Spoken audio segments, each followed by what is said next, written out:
Autism में अक्सर बच्चों को अपनी डेली लिविंग के काम करने में, लिखने पढ़ने में, ठीक से चलने में, बातों को समझने में, सोशली सही से बिहेव करने में काफ़ी मुश्किलों का सामना करना पड़ता है।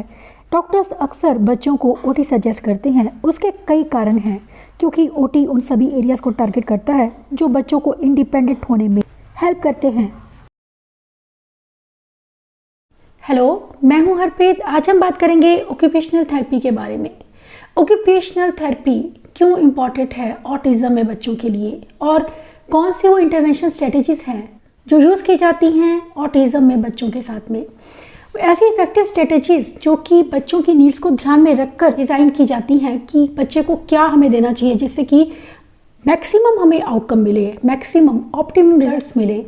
उसके लिए ज़रूरी होता है कि हम बच्चे को उसकी नीड्स को पहले हम देखें कि उसको कहाँ पर प्रॉब्लम आ रही है और उस एरिया को टारगेट करके गोल सेट करना। ऑक्यूपेशनल थेरेपी की बच्चों को इंडिपेंडेंट बनाने में बहुत बड़ी भूमिका रहती है, क्योंकि एएसडी ऑटिज़म जिन बच्चों को होता है उन्हें अपने डेली रूटीन के काम करने में बहुत ज़्यादा प्रॉब्लम्स होती हैं, और उन प्रॉब्लम्स को सोल्यूशन करने के लिए अगर आपके मन में ये क्वेश्चन है कि मेरा बच्चा ये क्यों नहीं करता है, तो इसका जवाब आपको आपका ओटी दे सकता है। कोई भी बच्चे को प्रॉब्लम आ रही है, उस प्रॉब्लम को ऑक्यूपेशनल थेरेपी के साथ सॉल्व किया जाता है।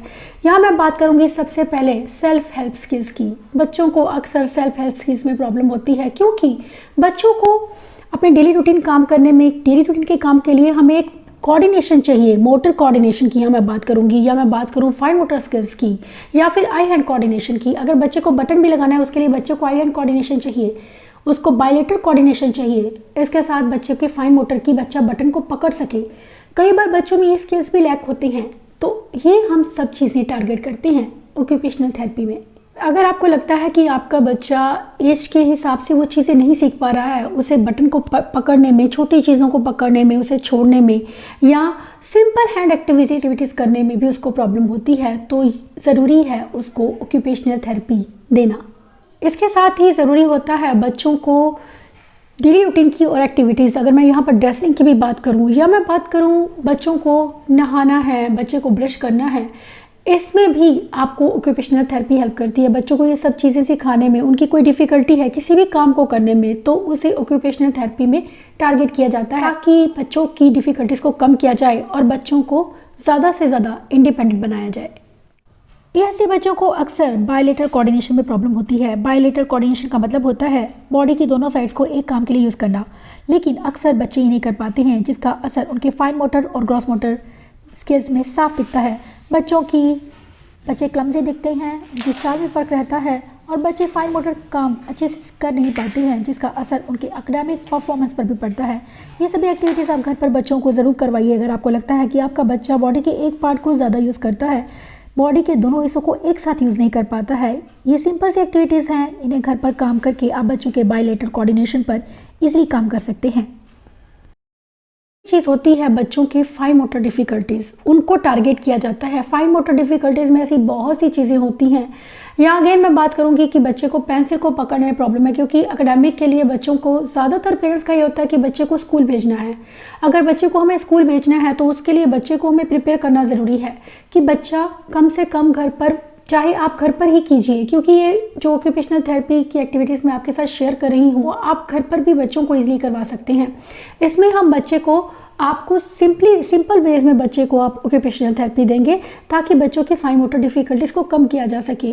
आपको देखना है कि आपके बच्चे का लेवल क्या है, क्योंकि हर एक बच्चा ऑटिज़म में डिफरेंट है, हर एक की डिफ़िकल्टीज़ अलग हैं, तो हमें उस हिसाब से ही बच्चे के साथ काम करना है। मान लीजिए आपका बच्चा पेंसिल तो पकड़ता है लेकिन उसे प्रॉपर वे में नहीं पकड़ता है, तो उसे उसकी पिंसर ग्रिप पर काम करना ज़रूरी है।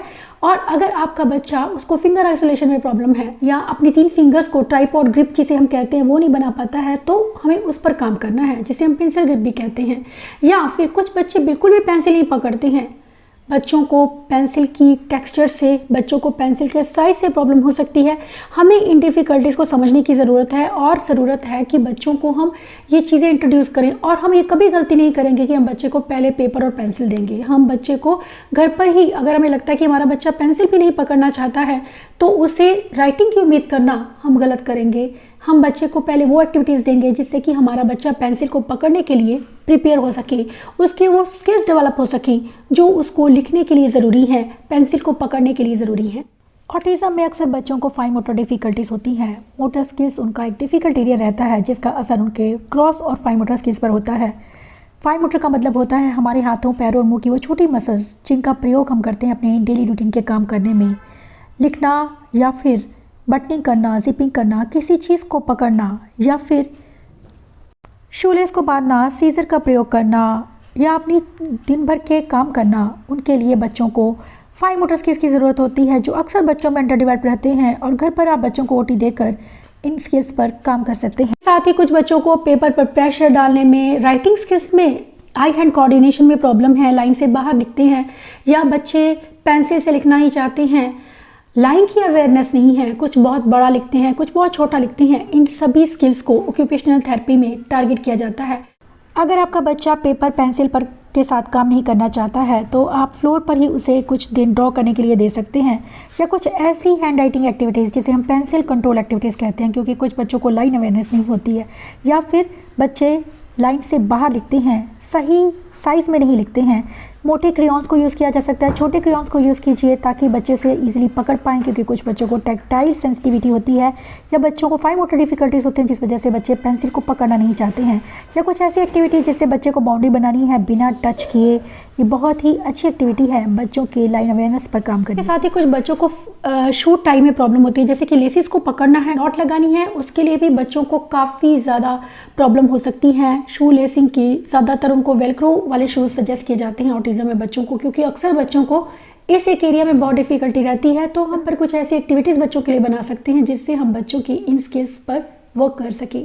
शो टाइम उनके लिए मुश्किल हो सकता है, इसलिए कुछ ऐसी एक्टिविटीज़ उन्हें टेबल टॉप पर ज़रूर दीजिए जिससे कि आप बच्चों की इन स्किल्स को इम्प्रूव कर सकें।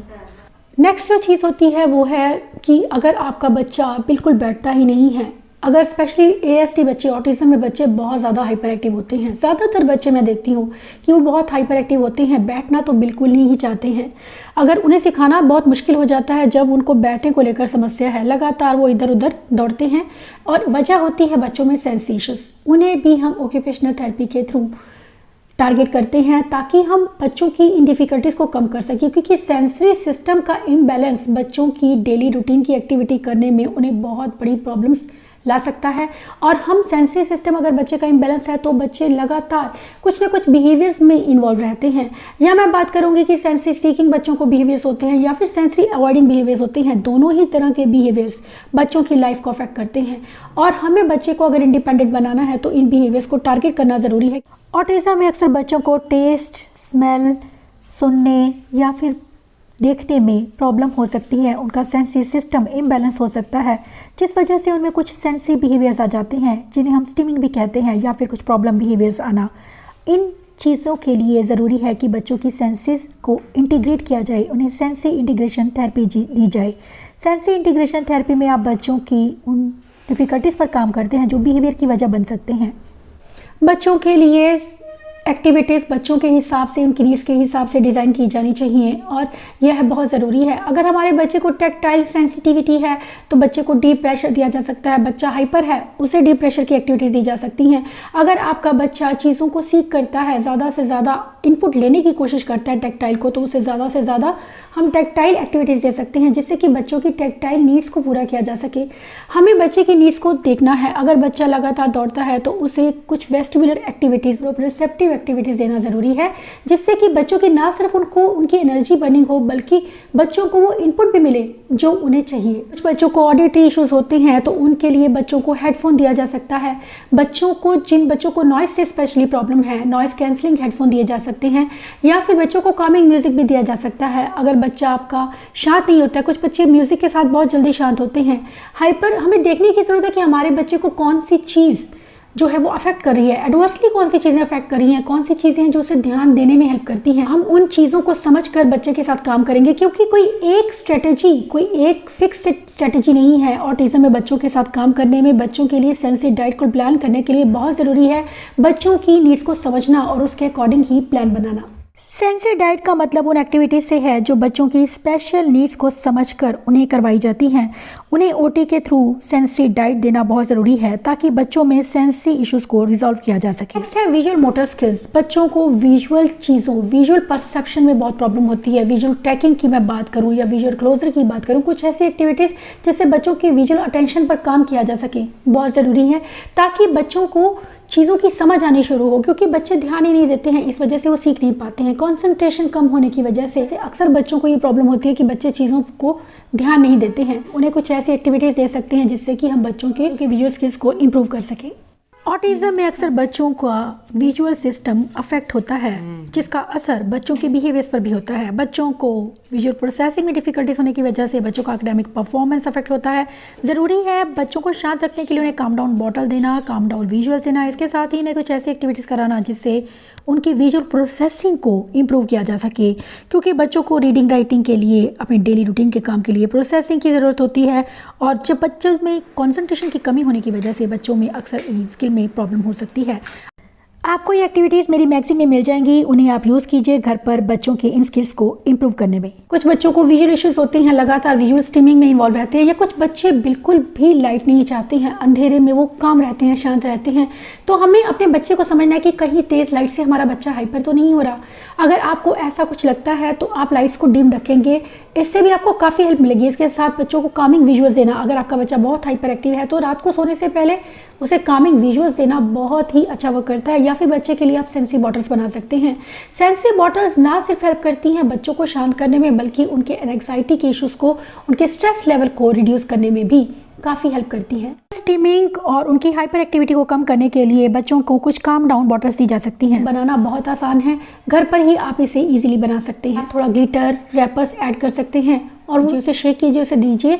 इससे जब बच्चे फ्लोटिंग चीज़ों को नीचे देखते हैं तैरते हुए, तो उससे बच्चों की ब्रेन, उसका नर्वस सिस्टम शांत होता है और ये बच्चों के लिए बहुत ही यूज़फुल है, स्पेशली अगर आपका बच्चा हाइपर एक्टिव है। सोशल स्किल्स, बच्चों को अक्सर सोशल स्किल्स को लेकर डिफ़िकल्टीज होती हैं। बच्चे सोशली दूसरों के साथ कम्युनिकेट नहीं कर पाते हैं, कॉन्वर्सेशन स्किल्स को लेकर प्रॉब्लम होती है, टर्न टेकिंग का कॉन्सेप्ट वो नहीं जानते हैं, इसीलिए खुद से ही बात करना पसंद करते हैं। वर्बल स्टिमिंग एक बहुत बड़ी वजह ये होती है कि बच्चों को ये कॉन्सेप्ट ही नहीं होता कि मुझे बोलना है, उसके बाद मुझे सुनना भी है। वो लगातार बोलते जाते हैं और हमारी बात को नहीं सुनते हैं, और एक ये वन वे कम्युनिकेशन रहता है जो कि कॉन्वर्सेशन से बिल्कुल डिफरेंट होता है। हमें बच्चे को लिसनिंग की आदत डालनी ज़रूरी है, उसमें लिसनिंग स्किल्स को डेवलप किया जाए, उसकी लिसनिंग, उसकी ऑडिटरी परसेप्शन पर काम करना ज़रूरी है। Very good. और नीला मैडम का? Very good. नीला मैडम का? कैसे? गुड। कहाँ पर है कि देखो। ग्रुप एक्टिविटीज़ देना जिससे कि बच्चे दूसरे बच्चों के साथ कंफर्टेबल हो सकें, क्योंकि स्कूल लाइफ में बच्चे दूसरे बच्चों के साथ खेलना नहीं चाहते हैं, अकेले रहते हैं, जिस वजह से वो काफ़ी चीज़ें मिस कर जाती हैं, उनकी लर्निंग अफेक्ट होती है। तो हमें बच्चों को एक ग्रुप एक्टिविटीज़ ज़रूर साथ में, बच्चों के साथ में, चाहे सिबलिंग के साथ में या फिर घर पर ही बच्चों को बुलाकर 10 से 15 मिनट ज़रूर दीजिए, ताकि बच्चा दूसरे बच्चों के साथ में कंफर्टेबल हो। ये एक बहुत ज़रूरी चीज़ है। इसके साथ ही बच्चों की अगर कुछ ऐसे बिहेवियर्स हैं, बच्चा बात नहीं मानता है या बच्चा आपकी बातों कमांड को फॉलो नहीं करता है, वो जानता है लेकिन नाम को रिस्पॉन्ड नहीं करता, तो हमें हर एक एरिया को देखना है कि हमारे बच्चा कहाँ पर उसको प्रॉब्लम आ रही है। बच्चे को आई कांटेक्ट को लेकर इश्यूज़ है तो उसके आई कांटेक्ट पर काम किया जाए। अगर बच्चा बिहेवियर्स करता है, उसे बिहेवियर इश्यूज़ हैं, तो सोशल स्टोरीज़ की हेल्प से, बच्चा अगर आपका बड़ा है, 5 से 6 साल का है, तब भी सोशल स्टोरीज़ उसके लिए वर्क करेंगी, क्योंकि माइल्ड ऑटिज़म में भी बच्चों को अक्सर इश्यूज़ होते हैं। तो हम सोशल स्टोरीज़ के साथ में बच्चों को ये चीज़ें सिखाते हैं। सोशल रूल्स की जानकारी देना, उन्हें सोशली किस तरह से बिहेव करना है, ये सब चीज़ें हम उन्हें विजुअली समझा सकते हैं, सिखा सकते हैं, और ऑक्यूपेशनल थेरेपी इसमें भी आपको हेल्प करती है। ये 3 सिंपल एक्टिविटीज़ हैं बच्चों को सेल्फ रेगुलेशन सिखाने के लिए, क्योंकि बच्चों में इमोशंस बहुत इंटेंस होते हैं, इमोशंस के साथ कोप करना नहीं समझ पाते हैं, एंग्जाइटी, अग्रेशन और हाइपर एक्टिविटी बहुत ज़्यादा होती है। ये तीनों एक्सरसाइजेज बच्चों को हेल्प करती हैं स्टेबल। अब मैं बात करूँगी कि बच्चे ऑर्गेनाइज नहीं रहते हैं, उनके लिए ऑर्गेनाइजेशन पर उनके काम करना बहुत ज़रूरी है। स्पेशली मैं यहाँ बात करूँगी जो बच्चे हाइपर एक्टिव होते हैं, ऑर्गेनाइज नहीं रहते हैं, चीज़ों का पता नहीं रहता है कि मुझे किस तरह से कोई काम करना है, प्लानिंग करने में प्रॉब्लम होना, एग्जीक्यूटिव फंक्शनिंग में प्रॉब्लम होना, ये अक्सर बच्चों को इसमें समस्याएं होती हैं और इनको भी हम टारगेट कर सकते हैं। अगर हम बच्चे को प्लान करना सिखाएं, उसको विजुअल्स दें कि आपको पहले ये करना है, उसके बाद ये करना है। अगर मान लीजिए आप शेड्यूल ही दे रहे हैं कि पहले ब्रशिंग करनी है, फिर बेदिंग करनी है और फिर कॉम्बिंग करनी है, मान लीजिए 3 पिक्चर्स आपने उसके मॉर्निंग शेड्यूल में डाली हैं, तो बच्चे को ये चीज़ें बताना ज़रूरी है। बच्चा देखकर ही विजुअल समझ जाता है कि मुझे पहले क्या करना है। प्लानिंग का मतलब है कि आपके बच्चे को ये चीज़ें समझाना कि आपको पहले कौन सा काम करना है, क्योंकि अक्सर बच्चों को प्लान करने में प्रॉब्लम होती है। चीज़ें हैंड वॉशिंग के लिए क्या प्रोसेस है, पहले हमें हैंड्स को वेट करना है। आप विजुअल्स को यूज़ कीजिए, आप चाहें तो वॉशरूम में ये चीज़ें लगा सकते हैं ताकि बच्चा उसको स्टेप बाय स्टेप उसे फॉलो कर सके। स्टार्टिंग में आपका बच्चा विजुअल्स के साथ में करेगा, लेकिन धीरे धीरे वो चीज़ को समझ जाएगा कि मुझे पहले कौन सा स्टेप करना है। इसके अलावा कुछ चीज़ें, कुछ ऐसी एक्टिविटीज़ बच्चों को देना ज़रूरी है कि जैसे कि कौन सी चीज़ है वो कहाँ जाएगी, कहाँ बिलोंग करती है। जब बच्चे इन चीज़ों का रिलेशन समझना शुरू कर देते हैं तो उनमें अंडरस्टैंडिंग भी लाना ज़रूरी है, क्योंकि सिर्फ एक ये चीज़ कि हम बच्चे को विजुअल्स दे रहे हैं वर्क नहीं करेगा। स्पेशली बच्चे की अंडरस्टैंडिंग पर काम करना भी हमें ज़रूरी है ताकि बच्चा चीज़ों को समझ पाए कि मुझे कौन सी चीज़ कहाँ पर रखनी है, या कौन सी चीज़ किस चीज़ के साथ बिलोंग करती है, या मुझे इस टाइम पर किस चीज़ की ज़रूरत है। इसके अलावा बच्चों में ओरल मोटर स्किल्स को डेवलप करना, जिसका संबंध ना सिर्फ बच्चों की स्पीच से बल्कि बच्चों को फीडिंग को लेकर काफ़ी डिफ़िकल्टीज होती हैं। कुछ बच्चे बहुत सिलेक्टिव होते हैं खाने में, पिकी ईटर होते हैं, उन्हें भी ओटी के थ्रू टारगेट किया जाता है। आप वाइब्रेशन ब्रश को यूज़ कर सकते हैं। अगर आपका बच्चा कुछ भी नहीं खाता है तो आप इंटरनल नहीं, आप उसे बाहर देंगे। और अगर आपका बच्चा बहुत हाइपर है, चीज़ों को मुंह में लेता है, तो आप उसे वाइब्रेशन अंदर भी दे सकते हैं। इससे आपके बच्चे को स्टिमुलेशन मिलता है, वो स्टिमुलेशन जो उसे उनकी नीड्स को पूरा करता है, उसकी सेंसरी नीड्स को पूरा करता है, और बच्चों में ये बिहेवियर्स कम होने लगते हैं।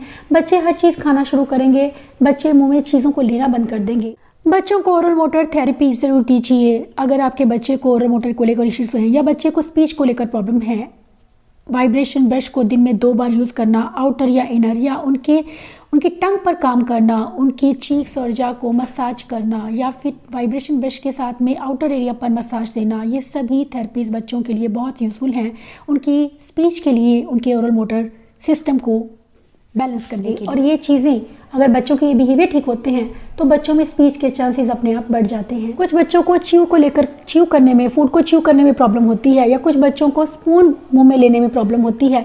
कुछ बच्चे बहुत मैसी खाते हैं। इन सब चीज़ों को टारगेट किया जाता है ऑक्यूपेशनल थेरेपी के साथ में। बच्चों को उस हिसाब से सेंसरी डाइट उनके लिए प्लान की जाती है ताकि बच्चों के इन इश्यूज़ को कम किया जा सके। इसके अलावा टारगेट किया जाता है ग्रॉस मोटर स्किल्स को। ग्रॉस मोटर का मतलब है हमारी लार्ज मसल्स को लेकर, स्पेशली अगर आपका बच्चा हाइपर एक्टिव है, ADHD है, तो बच्चे की डिफ़िकल्टीज ज़रूर होंगी। बच्चे की चाल में, उसके कोऑर्डिनेशन, उसको बैलेंस को लेकर डिफ़िकल्टीज होती हैं, और ये हमें बच्चों की हम रिजॉल्व कर सकते हैं ऑक्यूपेशनल थेरेपी के साथ में। घर पर ही बच्चों को कुछ ऐसी ग्रोस मोटर एक्टिविटीज़ देना ज़रूरी है जिससे बच्चों के बैलेंस, उनके कोऑर्डिनेशन पर काम किया जाए और स्ट्रक्चर्ड वे में काम किया जाए ताकि बच्चे उसे ईजिली समझ पाएँ और कर पाएँ। बॉल को इस तरह से ऊपर नीचे घुमाने में भी बच्चे के कोर मसल्स, उसके फाइन मोटर स्किल्स पर आप काम कर रहे हैं, और बच्चों को सेंसरी इंटीग्रेशन भी मिलता है इससे। बहुत ही यूज़फुल थेरेपीज़ हैं जो एक्टिविटीज़ मैं आपको बता रही हूँ। इस तरह से बाजू को आगे की तरफ, उसे साइड पर देखना है, बहुत ही यूज़फुल है बच्चों के बैलेंस, उनकी कोऑर्डिनेशन के लिए। कुछ बच्चों को सिटिंग को लेकर प्रॉब्लम है, कुछ बच्चों को क्रॉलिंग करने में, कुछ बच्चे लाइन पर नहीं चल पाते हैं, कुछ बच्चों को जंपिंग को भी लेकर इश्यूज होते हैं, जंप नहीं करते हैं, या कुछ बच्चे बहुत ज़्यादा जंप करते हैं।